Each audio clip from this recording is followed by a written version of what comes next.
Ambassador Kim Soo-jin felt her heart racing as she walked into the massive Galactic Council building.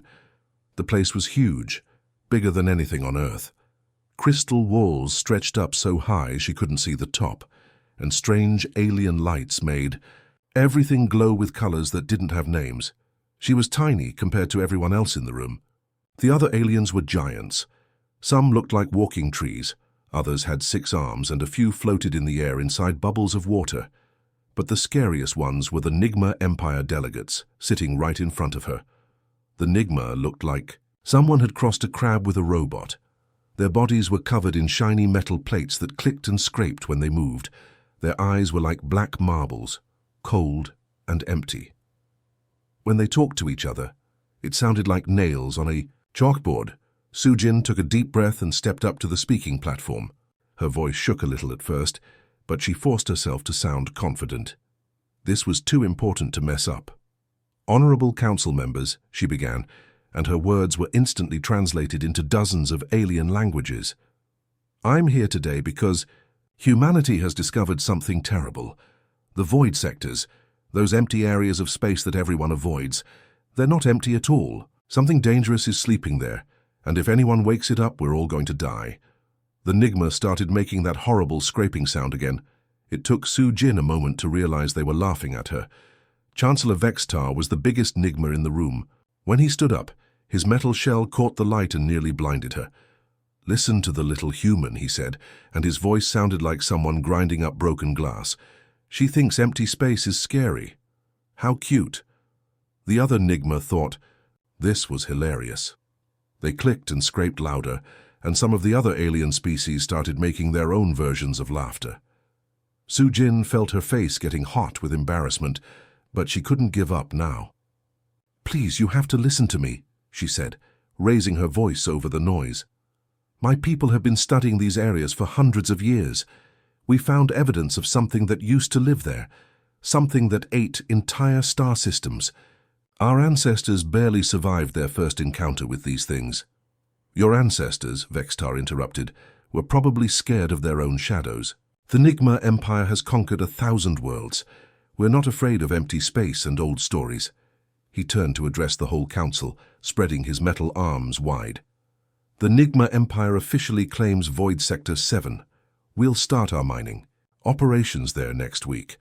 And when we're done pulling valuable resources out of that dangerous empty space, maybe we'll send the humans a thank you gift for trying to keep us away from all the good stuff."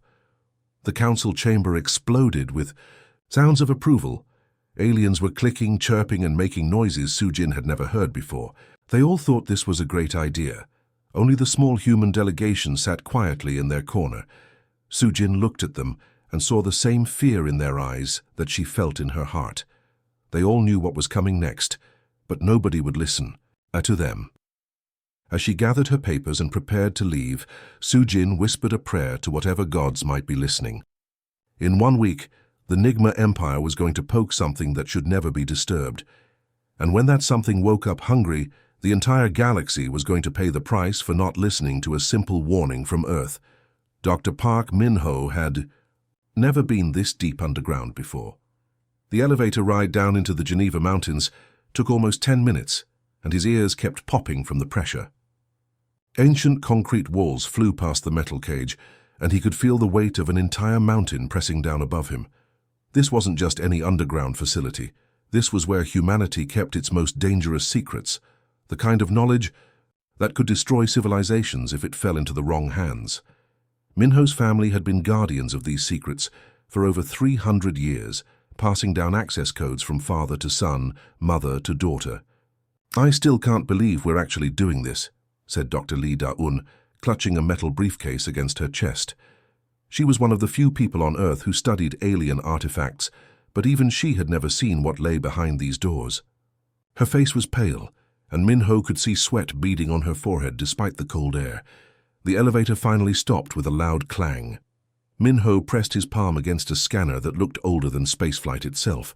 Red lights blinked as ancient computers analyzed his DNA, comparing it to genetic patterns stored for centuries. "Access granted," a mechanical voice announced. "Warning, level Omega protocols in effect. Unauthorized personnel will be terminated. The first door was 3 feet thick and made of some metal that didn't exist anywhere else on Earth. It slid, open with a grinding sound that echoed through the tunnels. Then came the second door, then the third. Each one required different codes, different biometric scans, different authorization levels. My great-grandmother helped seal these vaults, Minho explained, as they walked deeper into the mountain. She made me promise that they would only be opened if humanity faced total extinction. I never thought I'd be the one to break that promise. The walls around them were covered in warning signs written in dozens of languages, some of them human languages that had been dead for centuries. All of them said the same thing. Do not disturb. Do not open. Do not wake what sleeps. Dayun stopped walking and grabbed Minho's arm. Maybe we should reconsider this. If your ancestors went to this much trouble to keep something locked away, the NIGMA Empire won't listen to warnings, Minho said firmly. They think we're primitive, scared children. But when they start their mining operation in Void Sector 7, they're going to discover that some fears are completely rational. The final vault door was different from all the others. It wasn't made of metal at all, but some kind of black stone that seemed to absorb light. Strange symbols were carved deep into its surface, symbols that hurt to look at directly, like they were trying to crawl into your brain through your eyes. Minho input the final codes, numbers that had been whispered to him by his dying father 20 years ago. The stone door split down the middle and slid apart with absolute silence. Inside the vault, the walls were covered with more of those painful symbols.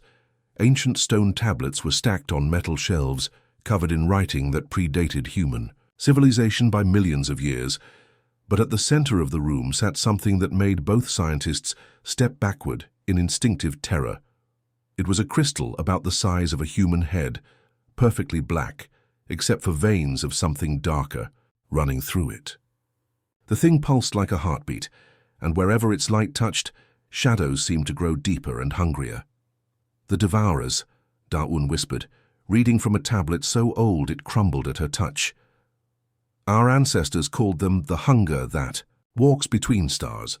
They didn't just destroy civilizations. They consumed them completely, turning entire worlds into extensions of their endless appetite.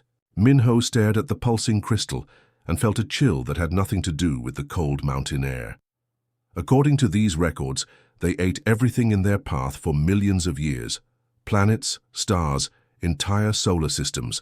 Then one day they just stopped, went to sleep in the empty spaces between galaxies. And now the NIGMA are about to wake them up, Da'un finished, her voice barely audible.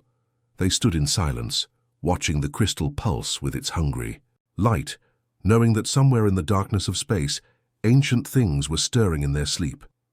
Captain Yun Tae-min had been staring at the same boring sensor readings for 6 days straight.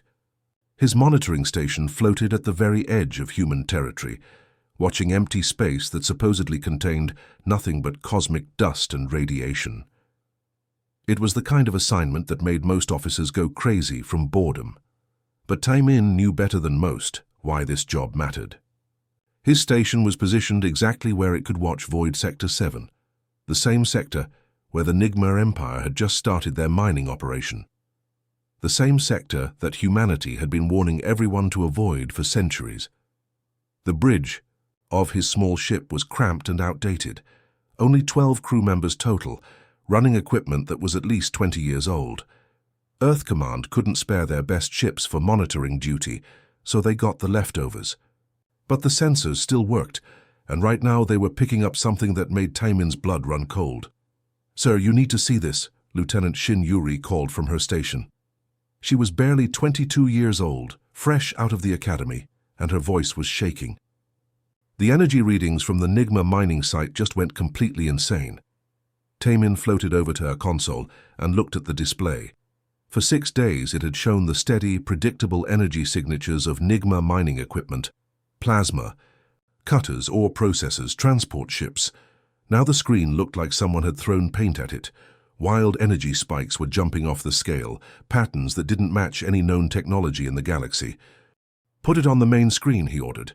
The view screen flickered to life, showing a long-range image of Void Sector 7. What Taemin saw made him forget how to breathe for a moment. The empty black space around the mining site was glowing.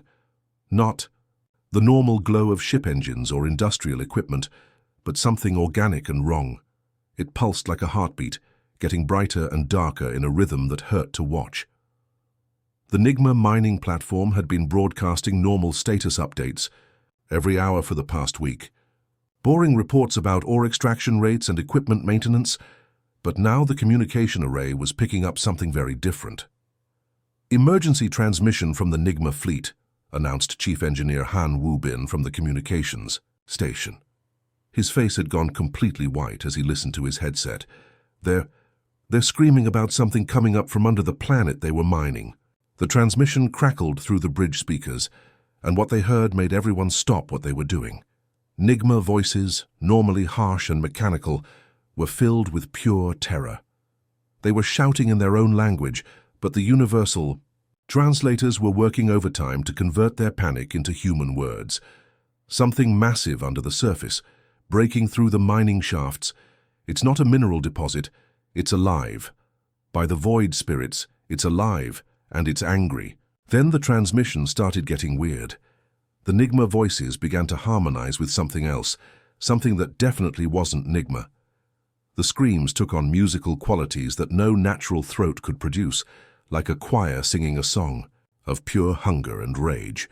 Taemin's hands were shaking as he activated the emergency beacon that would send a priority signal directly to Earth's deep command center. This was the moment they had all been dreading, the reason humanity had been watching these empty sectors for centuries. "All stations, battle stations," he announced over the ship's intercom, though he knew their small monitoring vessel couldn't. "Fight whatever was happening out there. Prepare for immediate withdrawal to secondary perimeter, and somebody start praying to whatever gods will listen that we're far enough away from this thing." On the main screen, the glow around the mining site was getting brighter and spreading outward like an infection. More NIGMA ships were trying to escape, but something was reaching out from the planet's surface, with tendrils of energy that stretched across impossible distances. The last thing they heard from the NIGMA mining fleet was a transmission that would haunt Taemin's dreams for the rest of his life. It was singing, dozens of NIGMA voices singing in perfect harmony about the beauty of consumption, about the joy of becoming one, with something vast and hungry that had been sleeping beneath the stars. Then the transmission cut to static, and Void Sector 7 began to wake up. Admiral Park Ji-hai hadn't slept in 36 hours. The war room deep beneath Seoul buzzed with activity as dozens of technicians monitored feeds from space probes positioned around what used to be the NIGMA mining operation. The coffee in her mug had gone cold hours ago, but she couldn't look away from the screens. What she was seeing shouldn't have been possible.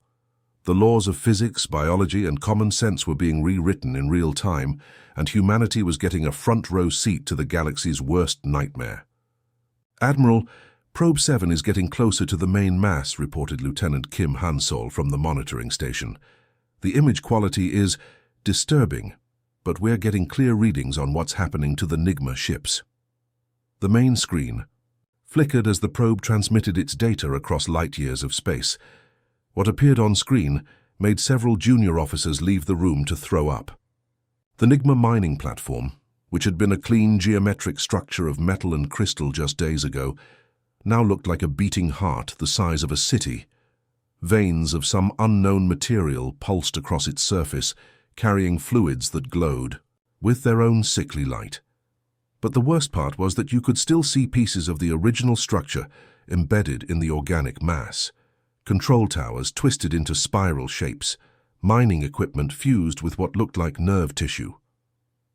Dr.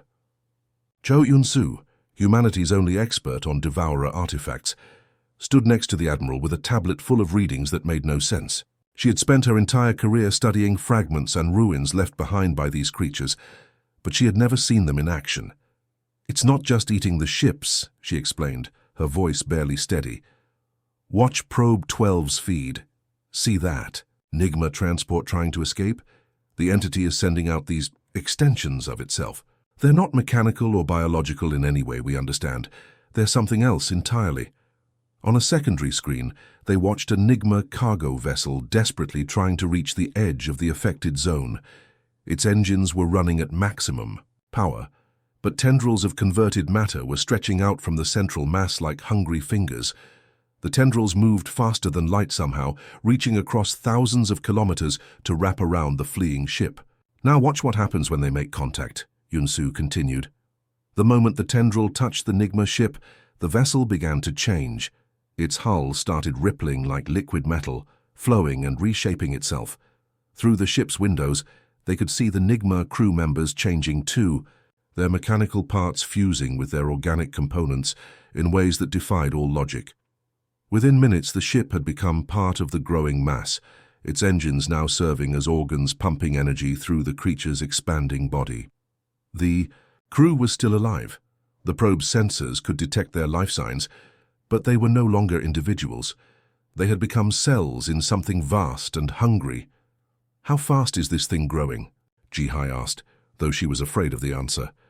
Yunsu checked her calculations again, hoping she had made a mistake. "At its current rate of expansion, it will reach the nearest inhabited NIGMA world in 72 hours. But Admiral, that's not the worst part. Each world it consumes will make it stronger, faster, hungrier.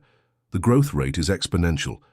She activated a holographic display showing infection vectors spreading across the galaxy like a virus.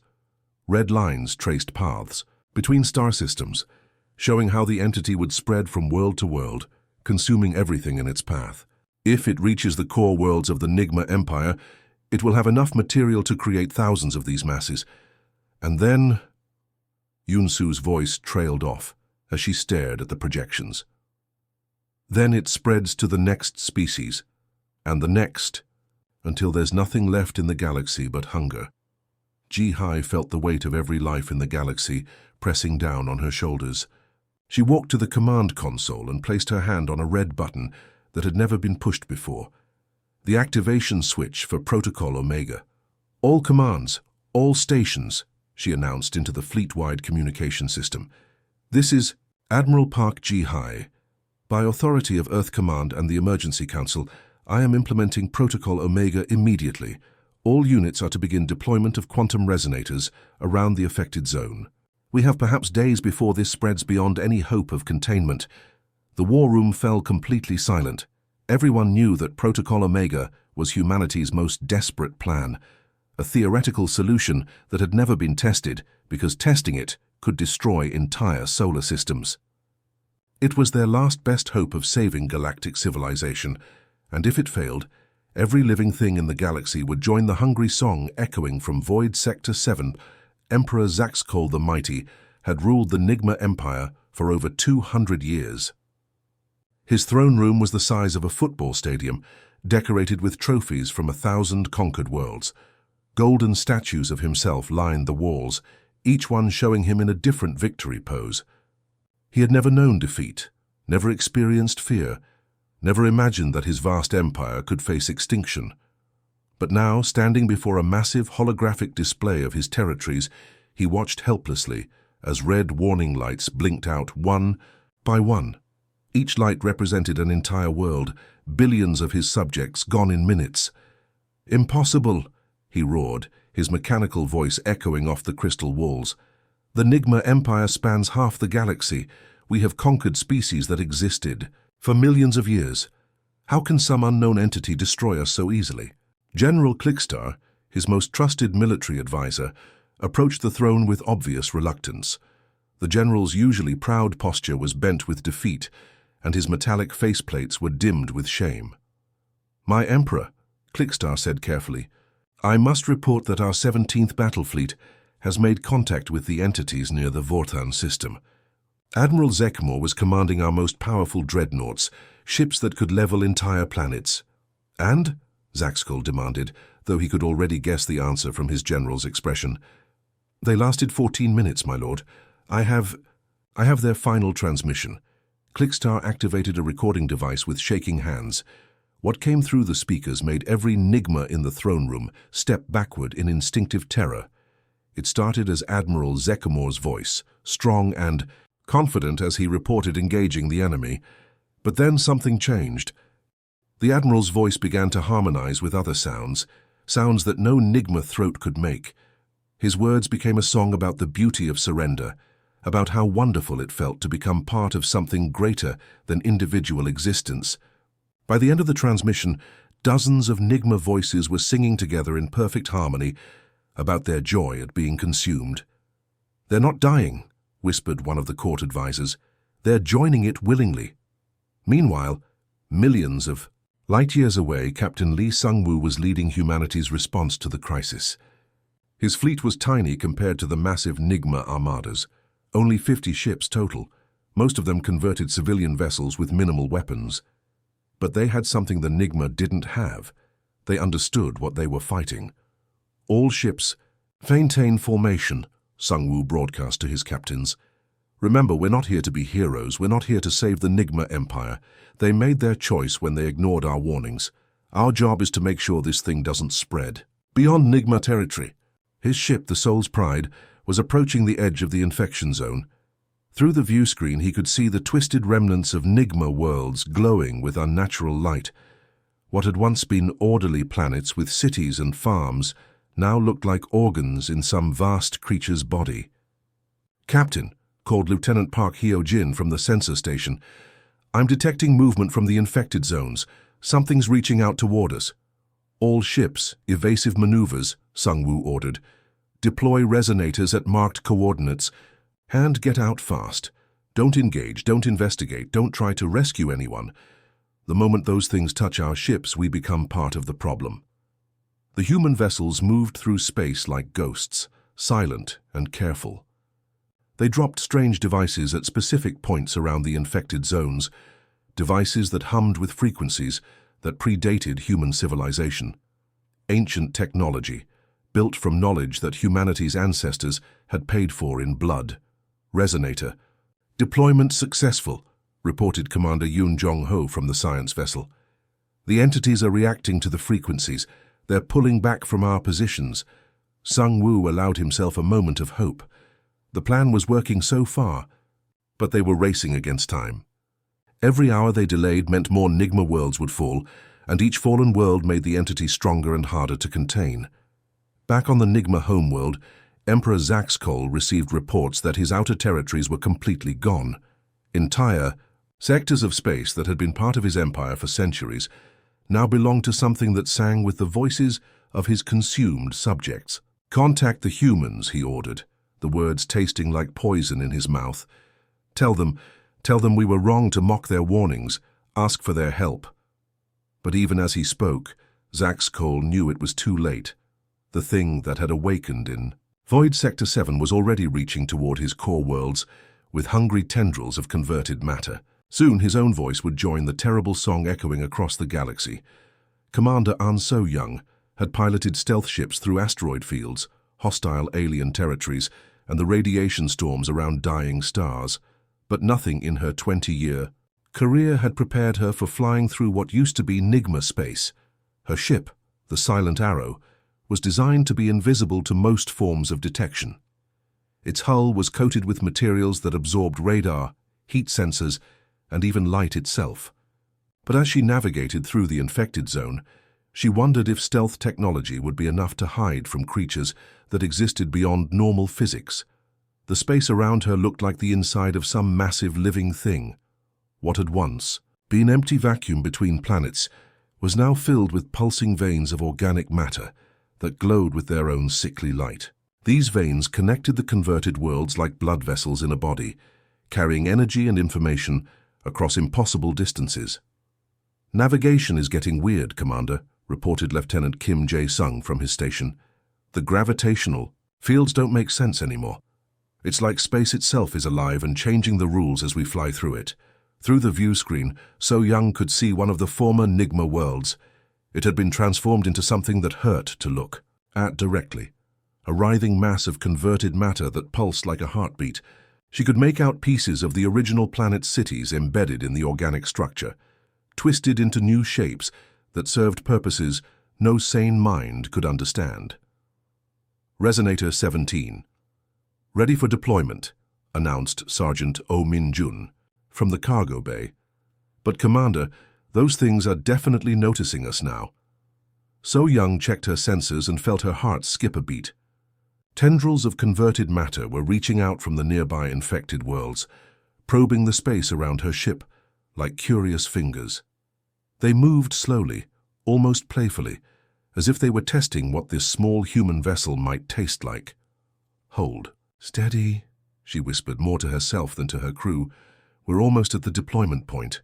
The resonator in her cargo bay was about the size of a refrigerator, covered in symbols that seemed to move when you weren't looking directly at them. It hummed with frequencies that made her teeth ache, built from technology that humanity's ancestors had discovered 3 centuries ago, at a cost of billions of lives. "Deployment in 5 seconds, Minjun reported. 4, 3, 2, 1, now!" The resonator launched from the cargo bay and activated the moment it cleared the ship. The effect was immediate and dramatic. The device made a sound like breaking crystal that seemed to come from everywhere and nowhere at once. Space around. It began to shimmer and bend, creating visible distortions in reality itself. The devourer tendrils that had been reaching toward them suddenly recoiled, as if they had touched something burning hot. They retreated back toward the infected worlds, and So Young could swear she heard something like a scream, echoing through the vacuum of space. "Resonator 17 is active and holding position," she reported to the command ship. "The entities are definitely not happy about it, but they're keeping their distance." Meanwhile, on the command vessel Hidden Flame, General Park In-soo coordinated the most dangerous military operation in human history. His ship was positioned at the edge of the infection zone, far enough away to maintain communications with Earth, but close enough to direct the resonator deployment. The tactical display in front of him showed dozens of human ships scattered throughout the infected region, each one placing resonators at carefully calculated positions. It looked like a deadly game of connect the dots, with each ship racing to complete their part of the pattern before the devourers could stop them. "Team 7, you're drifting off course," he broadcast to Captain Jung Hai-won's stealth ship. "Adjust bearing by 2 degrees and increase speed. You've got multiple entities converging on your position." On the display, he could see the captain's ship weaving between grasping tendrils of converted matter, dropping its resonator just seconds, before a massive pseudopod swept through the space where it had been floating. "Teams 9 and 10, excellent work," he continued. "Your resonators are forming a stable containment field. Teams 11 and 12, maintain your positions until the grid is complete." In-soo had served in 3 different wars and commanded fleets of hundreds of ships, but he had never felt pressure like this. Every human ship in the infected zone was outnumbered by millions to 1. The devourers had consumed entire worlds, turning planets into extensions of their hungry consciousness. Against such overwhelming odds, humanity's small fleet looked pathetically inadequate. But they had 2 advantages the NIGMA Empire had lacked. First, they understood what they were fighting, not just another enemy to be conquered, but a force of nature that had to be contained rather than defeated. Second, they carried weapons built from hard-won knowledge, devices that used the devourer's own nature against them. "All teams, maintain formation," In-soo broadcast, as he watched his ships dance between the grasping tentacles of nightmare. "The resonators need to form a perfect containment grid, or none of this will work. We get 1 chance at this, make it count." Lieutenant Colonel Yu Min-seok had been flying on fumes for the past 2 hours. His ship, the Dauntless Spirit, was barely holding together after the last resonator deployment. Sparks flew from damaged control panels, and the artificial gravity kept cutting in and out, making his stomach lurch every few minutes. "Engine output down to 15%, reported Chief Engineer Kim Dong-wook from the engine room. "We've got maybe 20 minutes of power left, sir. After that, we're dead in space." Min-seok stared at the navigation display, calculating distances and fuel consumption in his head. The final resonator deployment point was still 8 minutes away. At their current speed, it would be close, too close for comfort, but they might just make it. "Sir," Sergeant Jang Hye-jin called from the weapons station, her voice tight with fear, "you need to see this."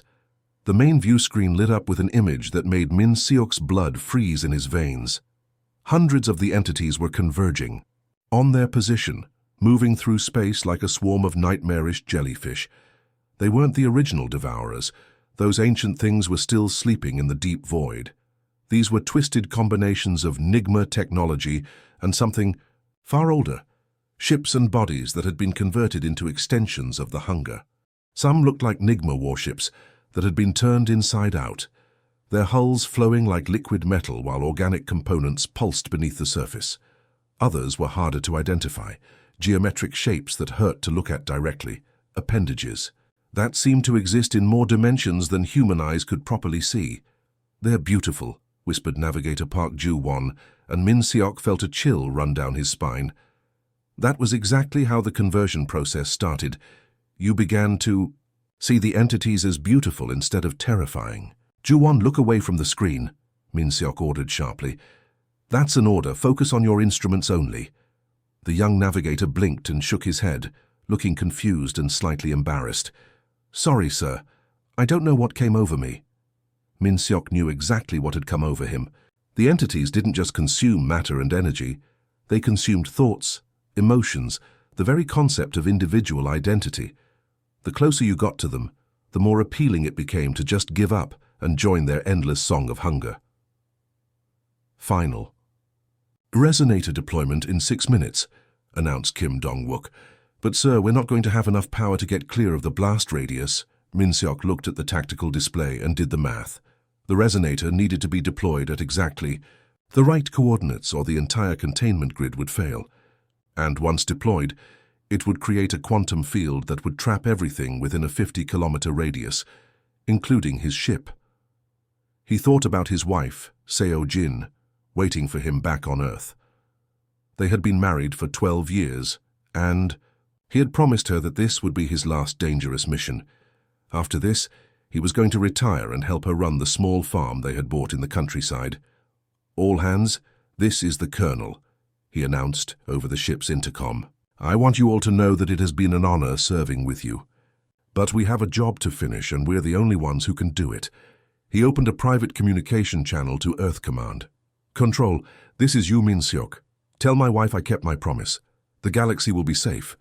Then he activated the ship's emergency protocols. Red lights flashed throughout the vessel as automated systems prepared for manual resonator deployment. This was a one-way trip, and everyone on board knew it. "Resonator launch in 30 seconds, he announced. "All hands brace for impact." The entities were almost on top of them now. Min Seok could see individual details on their twisted forms, NIGMA crew members fused with their ships, their faces expressing a horrible kind of bliss as they reached. Out with appendages that defied all geometry. "Launch!" he shouted. The final resonator shot out of the cargo bay just as the first entity made contact with his ship. Min Seok felt something alien touch his mind, offering him peace and unity and an end to the loneliness of individual existence. For a moment, it was incredibly tempting. Then the resonator activated. The quantum field snapped into place like a closing fist, and suddenly space itself became a weapon. The devourers, caught between dimensions, found their own consuming nature, reflected back at them infinitely. They began attacking themselves, their endless hunger finally having nowhere to go but inward. Min Seok watched through the view screen as the nightmare entities turned on each other in a frenzy of self-destruction. Then the field engulfed his ship, and everything went white. The containment grid was complete. Humanity's desperate gambit had worked, but the price had been paid in full. Dr. Seo Ye-jin had been monitoring quantum fields for 15 years, but she had never seen anything like this. The containment grid was holding perfectly, creating a bubble of twisted space-time that trapped the devourers in their own nightmare. From the safety of the command ship Eternal Vigilance, she watched as an entire empire died in the most horrible way imaginable. "The resonance patterns are stable," she reported to Admiral Kang Dong-hyun, though her voice shook as she spoke. "The entities are trapped in a feedback loop. Every time they try to consume something, they end up consuming themselves instead." The main view screen showed the containment zone from a safe distance of several light-years. What had once been hundreds of NIGMA worlds now looked like a giant soap bubble floating in space, its surface shimmering with colors that didn't exist in normal reality. Inside that bubble, unimaginable horrors were playing out. "How long will it hold?" Admiral Dong-hyun asked, though he wasn't sure he wanted to know the answer. Yejin checked her calculations for the 100th time, hoping she had made a mistake somewhere. Based on quantum decay rates and the energy output we're measuring, the field should contain them for approximately 10,000 years. Maybe longer if they keep feeding on themselves like this. Through the probe feeds, they could see what was happening inside the containment zone. The devourers, unable to escape or find new sources of consumption, had turned their endless hunger on their own creations. Converted worlds were being torn apart and rebuilt over and over again, each iteration more abstract and meaningless than the last. What had once been recognizable planets were now geometric shapes that existed purely to be consumed. Spheres became cubes. Cubes became impossible spirals. Spirals became patterns that hurt to look at directly. The entities were eating their own reality, creating and destroying in an endless cycle that served no purpose except to feed their hunger. Admiral, Communications Officer Lee Byung-ho called from his station. I'm receiving a final transmission from the NIGMA homeworld. It's from Emperor Zaxikol himself. The Emperor's voice crackled through the speakers, distorted by the quantum interference from the containment field. Gone was the arrogant ruler who had mocked human warnings. This was a broken being facing the end of everything he had ever known. To the human ambassador Kim Soo-jin, the transmission began, I formally acknowledge that our empire was wrong to dismiss your warnings. We thought ourselves mighty, but we were fools who awakened something that should have remained sleeping forever. The transmission was interrupted by sounds of destruction in the background, the sounds of a palace being consumed by entities that had once been the Emperor's own subjects. We beg forgiveness from humanity and from the galaxy for our arrogance. Do not let others make our mistake. The darkness between stars should remain undisturbed. This is our final testament, the last words of the NIGMA Empire. The transmission cut to static, and another red light blinked out on the tactical display. The NIGMA homeworld, which had stood as the center of galactic power for over 1,000 years, was gone. That's it then, Admiral Dong-hyun said quietly. An entire civilization, erased in less than a week.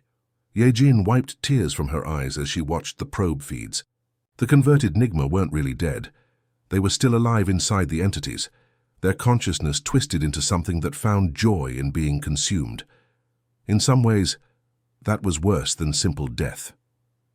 Sir, called Captain Park Chung-ho, from the tactical station, should we attempt any rescue operations? Some of the outer NIGMA colonies might have escaped the initial infection. Dong-hyun shook his head sadly. No, our probes show that every NIGMA world within 50 light-years of the original outbreak has been converted. There's no one left to rescue. He activated the long-range communication system to send a message back to the Galactic Council. His words would change the political structure of the galaxy forever. This is Admiral Kang Dong-hyun of the Human Defense Force, he began. I am transmitting from the former NIGMA territories to inform the Council that the NIGMA Empire no longer exists. The entire civilization has been consumed by entities awakened from Void Sector 7. He paused, looking at the containment field that held back galactic extinction. The threat is contained, but at terrible cost. The Void Sectors are now absolutely forbidden to all galactic traffic. Any attempt to disturb these regions will result in immediate military intervention by Earth Command. We will not allow another civilization to make the same mistake. As the message traveled across the galaxy, carrying news that would shake every species to their core, the containment field continued its grim work. Inside the bubble, the last remnants of NIGMA civilization were processed and reprocessed by entities that had forgotten why they were hungry, only that they must always consume. The empire that had mocked human wisdom was gone, leaving only a lesson written in quantum fields and twisted space-time. Some warnings should never be ignored. The Human Council chamber buzzed with nervous energy as Ambassador Kim Soo-jin walked through its grand entrance. 6 months had passed since the catastrophe that shook the entire galaxy. The same delegates who had once mocked humanity now watched her every move with deep respect. She took her position at the speaker's podium. The silence was so complete you could hear the gentle hum of the life support systems. No one dared to laugh or whisper jokes like before. They all remembered what had happened when they ignored humanity's warnings about the ancient darkness. "Thank you all for gathering here today," Sujin began, her voice steady and clear. "I come before you to announce the official establishment of the Institute for Extinction Studies. This facility will be built on Luna, Earth's moon, where we can monitor cosmic threats around the clock." The delegates leaned forward in their seats. Some touched their translation devices to make sure they understood every word. The four-armed Zentari ambassador took careful notes, while the crystalline beings from the Sigma sector pulsed with attentive light. "Dr. Park Min-ho will lead this institute," Sujin continued. "His team has developed new containment protocols based on humanity's ancient knowledge. The void sectors, those dangerous regions of space we've warned about for generations, will remain under human protection permanently." A murmur of agreement rippled through the assembly. The same species who had called humans paranoid and backward now nodded with understanding. They had witnessed firsthand what happened when ancient warnings were ignored. Chancellor Veldan of the Arcturus Union stood up slowly. The tall blue-skinned being commanded attention as he addressed the gathering. "The Arcturus Union wishes to make a formal proposal. We believe humanity should have permanent seats on all exploration committees. Your understanding of cosmic dangers has proven essential for our survival." Other delegates quickly voiced their support. The Proxima Confederation offered advanced technology for the new institute. The Vegan Assembly pledged their best scientists to work alongside human researchers. Even the proud Altarian Empire, who rarely acknowledged other species as equals, promised full cooperation. Sujin accepted these offers with grace, but her expression remained serious. She thought about the massive memorial being built in Earth's orbit. It wasn't a monument to victory or triumph. Instead, it honored all those lost when the NIGMA Empire foolishly awakened something that should have stayed sleeping. The memorial would serve as a reminder to future generations. Its inscription would carry a simple message: "Here we remember the price of ignoring ancient wisdom." Dr. Lee Da-Yun stepped forward to present her research findings. As the new director of Void Sector Research, she had spent months studying the patterns of cosmic threats. Her team had mapped dangerous regions across the galaxy, identifying areas where reality itself seemed unstable. "We have learned much from this tragedy," Da-Yun said, her voice carrying the weight of responsibility. "The ancient texts our ancestors preserved were not myths or superstitions. They were warnings, passed down through countless generations, about real dangers lurking in the darkness between stars." She activated a holographic display showing the galaxy.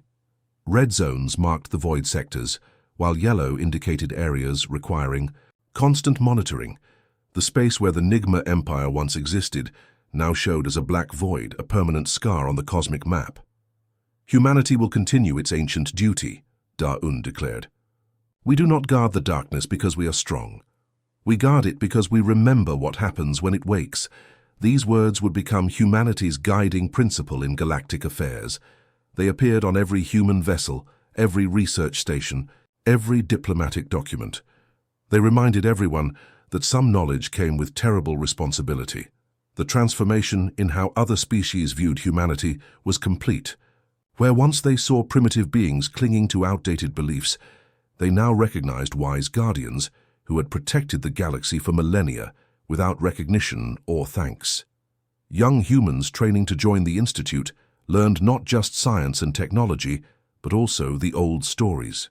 They studied ancient texts alongside quantum physics. They understood that knowledge without wisdom could lead to disaster. The galaxy had learned its lesson through tragedy. The NIGMA Empire's fate served as a permanent warning about the dangers of arrogance. Their advanced technology and proud civilization had vanished in mere days, consumed by horrors they had dismissed as impossible. But from this darkness came a new light. Humanity finally took its rightful place among the stars, not as conquerors seeking glory, but as protectors maintaining the delicate balance between knowledge and wisdom. The spaces between stars held many secrets, and humanity would ensure they remained safely hidden. The council session ended with unanimous approval for all of humanity's proposals. As delegates filed out, many approached Sujin personally to express their gratitude and respect. The galaxy had found its guardians, and everyone slept a little better, knowing that someone was watching the darkness.